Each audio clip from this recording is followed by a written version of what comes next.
Subject this morning, can man hasten his evolution? I looked in the paper and I saw the subject was, is life just? Well, I thought I handled that last Sunday pretty well, but evidently I didn't or something. But I'm prepared this morning to take care of this subject, so I guess we'll have to do it. Can man hasten his evolution? In other words, the subject is evolution. And it's a very important subject because according to the speed in which we evolve, the sooner we're going to get out of this delusion, this outward consciousness, and enjoy the freedom in God's great bliss, His love, His peace. So we must know a little something about evolution. I'm not going to say too much about it because I don't know very much about it. And it's an intricate subject. But there are a few key points which we all should know. And those few key points I'll give you just briefly. In the first place, we all know that the Earth revolves around the Sun and other planets revolve around the Sun. And the Sun with its planets revolves around its dual. As I understand it, some star in the Milky Way. Well, that's a long ways off. But the point is that evolution is going on because this Earth is revolving around the Sun. And the Sun and its planets is revolving around its dual so that at the end of 12,000 years, that's all, 12,000 years, our Sun and its system, of which we are a part, our Earth, is nearest to the supreme spiritual center of the universe. Now, in another 12,000 years, it returns back on its orbit to the point 12,000 years distant from that supreme center, spiritual center of the universe. That's the important thing to remember. Now, as it comes up again toward that nearest point toward the supreme center, which we'll imagine here, it passes through different eras. First 20th of the cycle on this side of the most distant point is known as Kali Yuga. Now, in that time, the Earth being the greatest distance from the spiritual center, Dharma or mental virtue is very weak. You just know that the Dark Ages, which we have left behind us not too long ago, spiritual things were hardly thought of.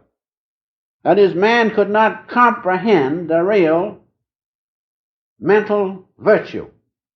They talked about religion and they had all sorts of religions, but the truth could not be comprehended, or very little. Now the swing is upward toward the peak where we will reach the point nearest the supreme spiritual center of the universe. Now the next 2/20ths is called the Dwapara era.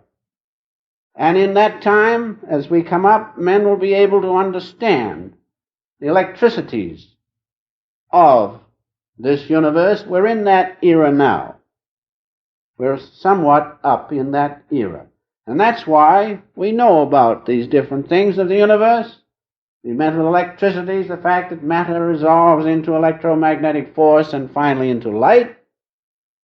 And then the next 3/20ths is the Tetra Yuga, and there man will be able to understand the magnetic qualities and mental qualities, so that the things which seem quite difficult to us are easily understood.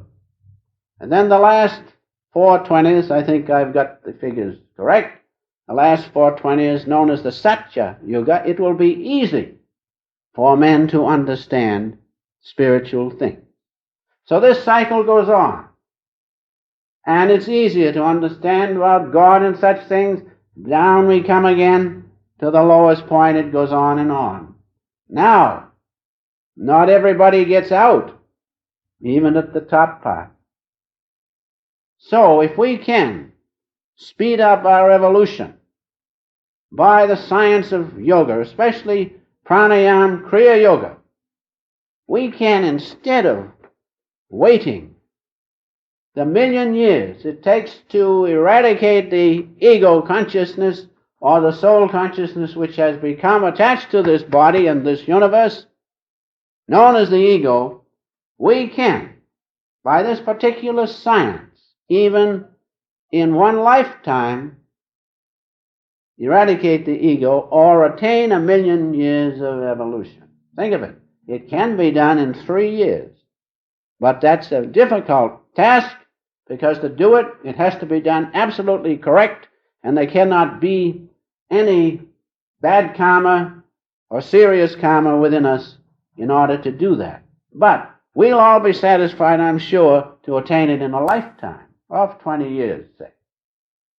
And so this is a very important subject, this evolution, especially when the Lord has sent us, through our master and other great masters of India, this science of yoga, especially kriya yoga, pranayama, kriya yoga. Pranayama simply means prana and yama, the control of prana, which is life force in the body. And that life force is the same force which comes from the sun, the same force which comes from the infinite Father, the same force which moves all things, the same force which operates this vehicle, whereby, if we properly evolve, we can attain not a listless, worthless life, but a divine life, right here as we live on this earth. And so, just those few words about evolution, and let us realize that in that last era, near the top, just think of a big cycle, that's all, near the top, nearest the supreme center, or the great cosmic energy of God in that supreme center, all can understand easily spiritual dharma or spiritual virtue. If we can attain that state without too much time passing, while we have the energy and the desire and the ability to speed up our evolution and reach that point, we surely should do it. And then, if God's grace descends upon us, He will take us across into His glorious home of light. 2 things are necessary, don't forget. First is to attain the presence of God by the practice of the science of Kriya Yoga. The second is to attain His favor, or that the glance of His grace fall upon us. The great Nanak said, "Unless I receive the glance of thy grace, even though I am known throughout universe upon universe times 10, thought well of, if I receive not the glance of thy grace, I am worse than a worm." You can see what matters in life. The goal of life is to know God. The goal of life is to merge your consciousness in His consciousness, so that you know there is no separation between you and His great love. That's the goal of life. If we speed up our evolution, we will be able to develop within us the intuition necessary to perceive the presence of God. That's why evolution and the speeding up of evolution is an important subject. And man can do it. Man can do it. And even in one lifetime, and even in a few years, if you have the necessary determination and God comes into you, it can be done. And so if we speed up our evolution by these definite yogic methods, instead of passing a useless life, being taken up with these simple things of life, making money, following the senses, sometimes doing nothing at all but waste time. If we will do that, then we can find the divinity within us. And so there's the problem. Either to spend time wasting our life or to do something about it and know God is in us and express divinity. We can do it. How and why? Because we're made in the image of God. And so, we not only are human beings, understand this one point, but we are spiritual beings. For it says in the Scripture, I say, all of you, every one of you, are God's, children of the Most High. And so we must somehow culture this spiritual side of ourselves, and there's no better way than speeding up the evolution so you will have the ability to culture it. The person in the Dark Ages couldn't do it hardly if they wanted to. But now it's becoming easier if we will only do our part so that we can feel the presence of God within us. Then His grace can take us across into that home of light of which Master used to speak, where all will live, where all will dwell who live and do right. Doing right is what? Doing spiritual things. Studying the science of yoga, made possible through the efforts of God, through His great saints, brought to us. Use it, develop it, speed up your evolution, so you will know that you're not a human being, but a child of God, without question. And another thing, speeding up our evolution, feeling the presence of God, knowing we are one with Him. We will not have to come back here over and over and over again. I'm fed up, aren't you all? But if God is with you, it makes no difference. If you want to come back and help people, that's fine. But I want to know, and you do, that you're coming back for that purpose. Not thrown back here, put in this place in that wrong environment. No, that is what we can do if we will do our part. And I asked the Master, I said, well, that's the fine thing, isn't it? I said, we get out of it. We feel our oneness with God as the cycle goes up, and when it comes down, we're back in again. He says, no, once out, always out. So I felt better. Once out, always out. Such is the grace of God. Such is His love for us.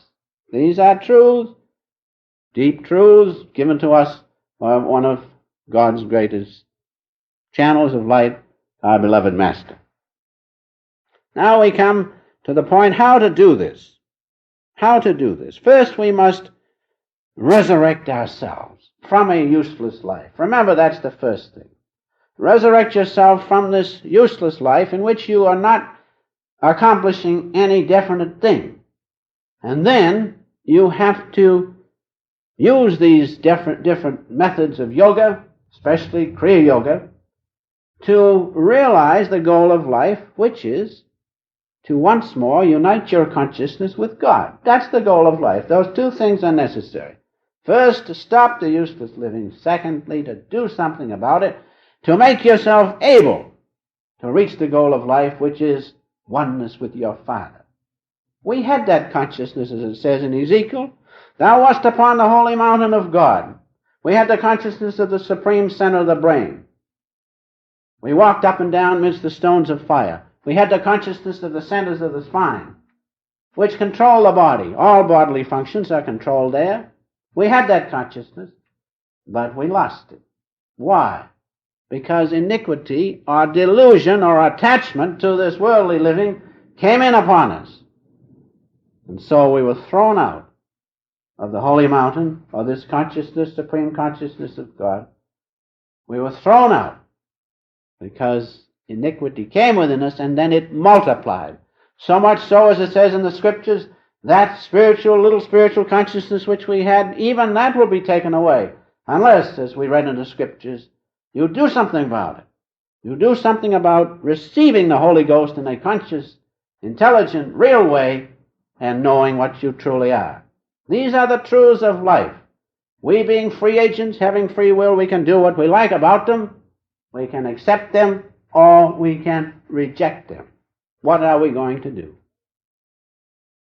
I know all of you here are going to make great effort. And when you are able, I know you are going to attain that science of Kriya Yoga, whereby you can do something definite. Think of it. I will come to the tables of progress by the practice of pranayama yoga. And you will be surprised what you can do, because we're all made in the same pattern as the saints. We're all God's children. And one thing, thank God, God isn't partial. He will take care of even the worst sinner He's waiting to do it. He's dying to do it. He's crying for us. We're indifferent. So let us realize these eternal truths.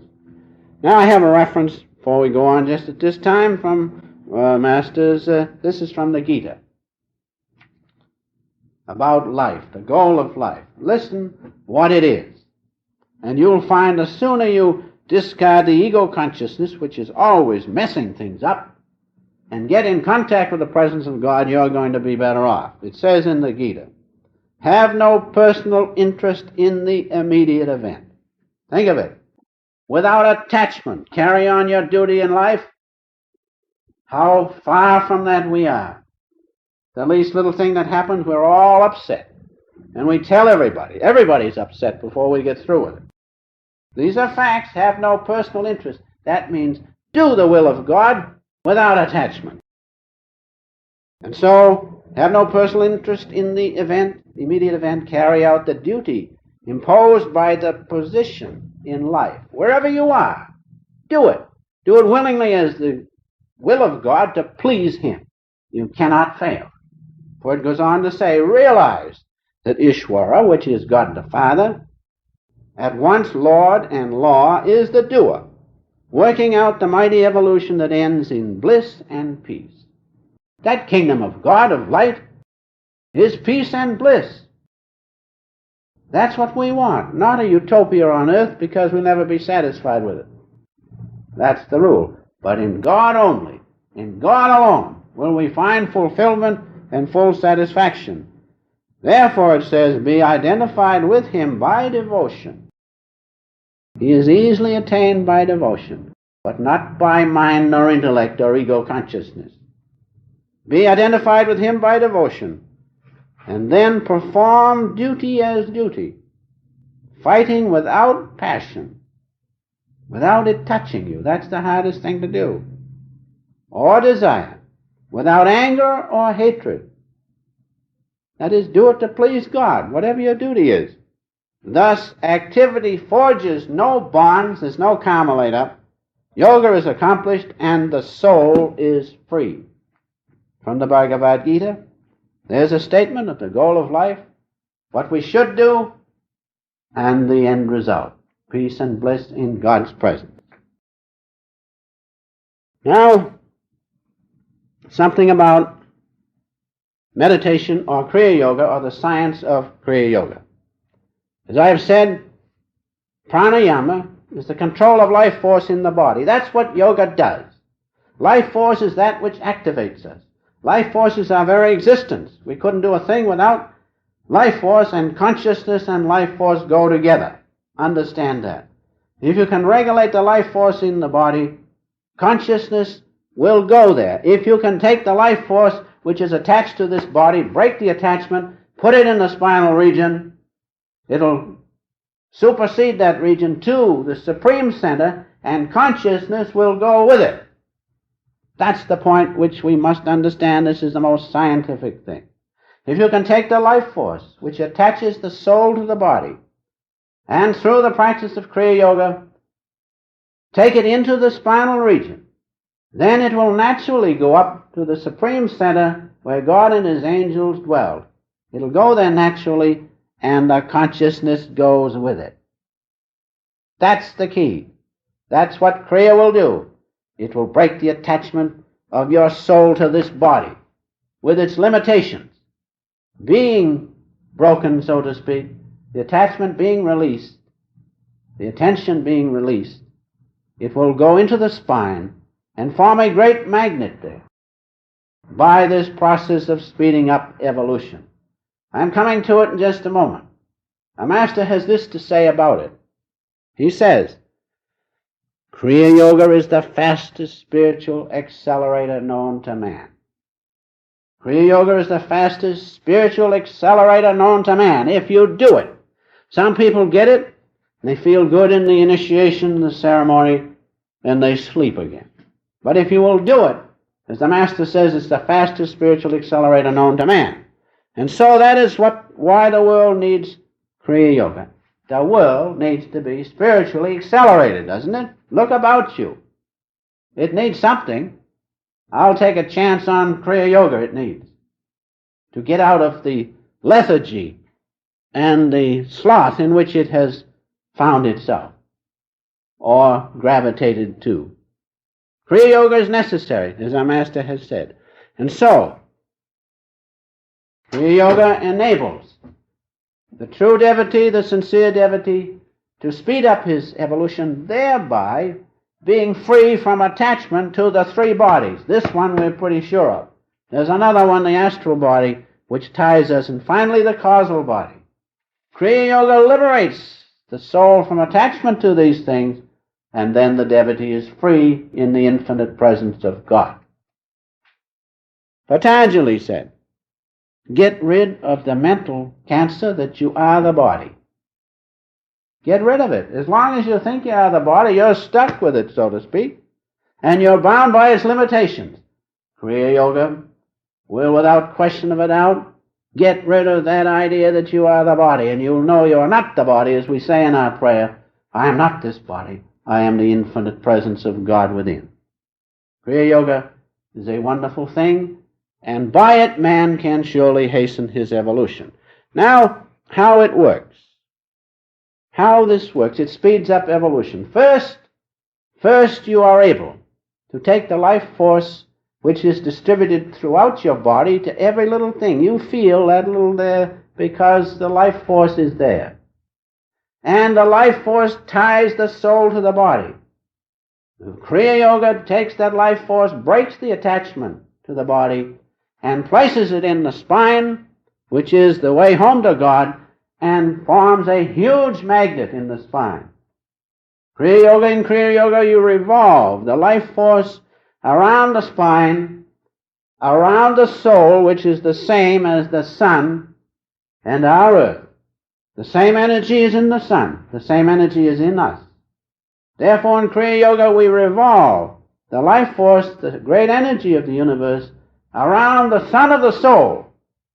And as we get 1 year's evolution when the earth goes around the sun, so when you revolve the life force within you around the sun of your soul in the spine and brain region, you get 1 year's evolution. Think of it. How long does it take? Half a minute.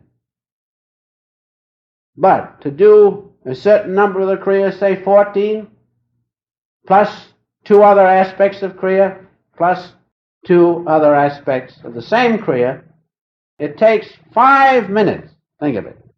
5 minutes it takes. Understand that? And what do you get? 12 years evolution. 12 years evolution in 5 minutes. Think of it. These are facts. These are facts. I'll give you the table in just a moment. And so that's how it works.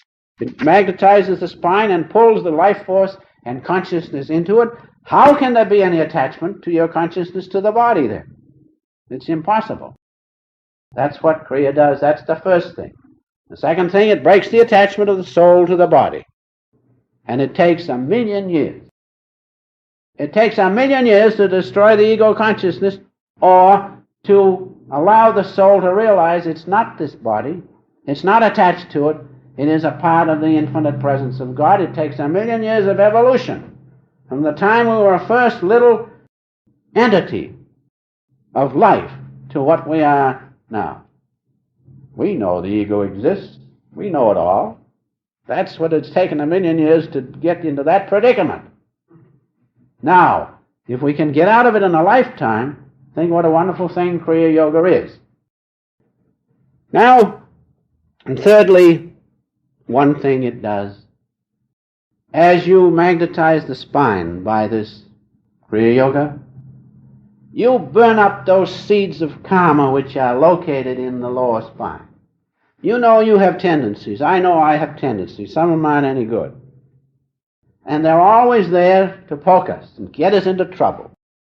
Kriya Yoga will burn those up so that you can be free from these things which tie our consciousness to this world and the body and to things that are not pertaining to God. Kriya Yoga burns up the seeds of karma. Master said, roasted seeds do not germinate. Kriya Yoga will do that. It is so scientific. Let us understand those things. Now, this spiritual evolution by Kriya, I'll give you the table. I've eliminated a lot of it because it would keep us here too long. But here's what you can do by Kriya Yoga. These number of Kriyas of which I have spoken of, 14 regular plus 2 of another type of Kriya and the third 2, they will give you, in 5 minutes, 12 years of evolution. Now, 1 hour daily. 1 hour daily gives you how much evolution? 144 years. Think of it. 1 hour. Now, the practice of Kriya will give you 144 years of evolution in 1 day. Now, going on, 1 year of 1 hour a day. Now, you're not going to get off without doing it. 1 year gives you 50,000 years evolution. Think of it. You can multiply it as well as I can't. And figure it out. So 1 year will give you 50,000 years evolution. 20 years, about 1 million years evolution. Now these are not just imaginations. These are real, tangible, and you can easily, in one lifetime, say 20 years, supersede ego consciousness and be ready to receive God's grace and take you into His presence. It can be done in 3 years, as I have said. But we'll be satisfied with the 20 years. Now, this Kriya Yoga, as the earth came down in that cycle to the Dark Ages, it was lost. Kriya Yoga was lost. It was known then through those Dark Ages only by the priesthood and those of extreme renunciation. But it has been revived again by Lord Krishna, the same Kriya which you can attain through self-realization. It was the same Kriya which Krishna gave to these great saints years ago. He gave it to Arjuna millenniums ago. He gave it to Patanjali. He gave it to Lord Shankara. He gave that Kriya Yoga to the great Saint Kabir. Same Kriya. In our time, it has been revived so that Floridimasha received it in 1861. And then his disciple was, as you know, the great Sri Tesraji. And in 1893 was established this work of self-realization. And finally, in 1920, his disciple, our own founder, Paramahansa Yogananda, he brought it to America in 1920. Same Kriya, think of it, that has been going and coming in these great cycles because it's a mathematical law of spirit. Just like 2 and 2 make 4, this Kriya will always be there so that men will always have the mercy of God to get out of their dilemma. These things are very interesting, and we are thankful that they are there. Now from Master's book, just one more reference, speaking about how the saints were most practical. This is what we read: the Master never counseled slavish belief, those things which binds us to delusion, to dogma. We are children of God, we are not satisfied with dogma. Words are only shells, he said. Win convictions of God's presence through your own joyous contact in meditation. No matter what the disciple's problem, the Guru, the great Floridimasha, advised Kriya Yoga for its solution. Because Kriya Yoga takes you to the presence of God. All problems are solved in Him, but we are not satisfied. We must do it. Ego must do it, and we get into more trouble. So this reference should be remembered. Now,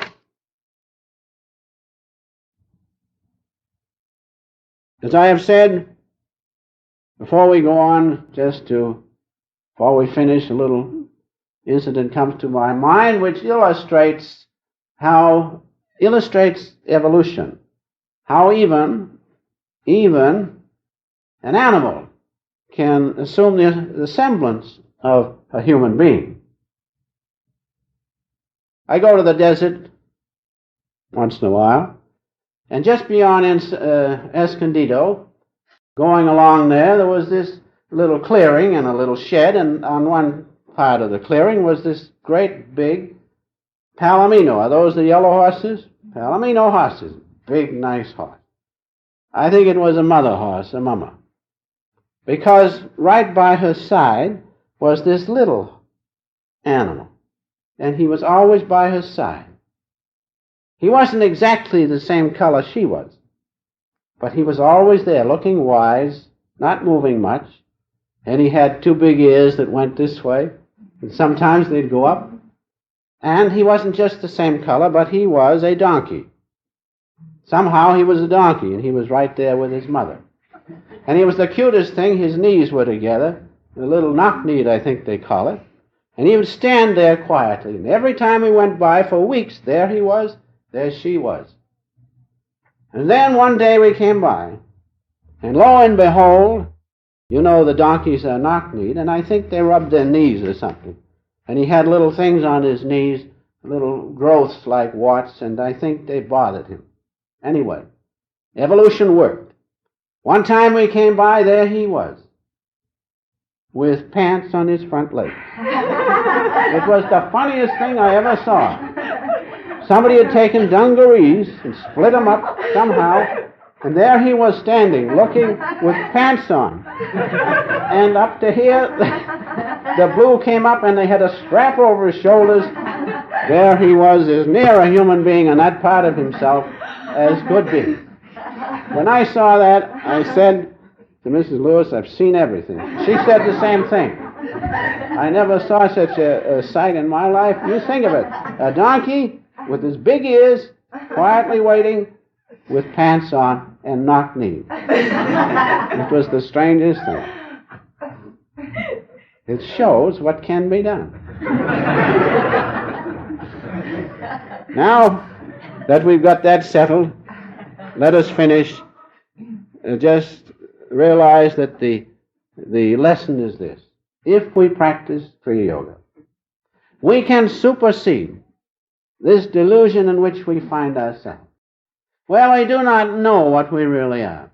We can supersede that and be and know what we truly are, and that is children of God, made in His image. We can express divinity. And we can speed up our evolution so that instead of coming here again and again, over and over, to this vale of tears, we can speed up our evolution and then be able to awaken within ourselves those powers which make us able to realize what we truly are, and that we are not this body, but that we are made in the image of God. And so we can speed this up. And instead of being in misery and trouble in this delusion, we can live in peace and bliss. These are facts. We can live in the presence of God. We can live knowing we're never apart from Him. Isn't it worth speeding up your evolution a little bit? It surely is. And I'll close just once more, one of Master's references, which he points out better than I can. Kriya Yoga is a simple psychophysiological method by which the human blood is decarbonized and recharged with oxygen. Our whole trouble is that our blood is filled with carbon. Toxins, they call, all sorts of names. It's simply carbon. We can eliminate that. Then the heart slows down. Then the breath slows down. Finally stops, and we know we are immortal. Such is what Kriya Yoga and the techniques of self-realization fellowship will do. It is done by recharging with oxygen. The atoms of this extra oxygen are transmuted into life current to rejuvenate the brain and spinal centers. And one Dr. Creel found out that all tissue of the body except the brain and the spinal centers are negative in reaction. But the brain and spinal centers are positive. That oxygen is what is needed to rejuvenate them. When the carbon is eliminated from the body, that surplus oxygen, by this technique, is taken to the spinal centers and the supreme center of the brain, and then we have the capacity to realize that we are divine, made in the image of God, His true children. Kriya Yoga is the fastest accelerator known to man. Those of you who can, as the time goes on, take Kriya Yoga. Speed up your evolution. Know that you're not a human being, but a true child of God.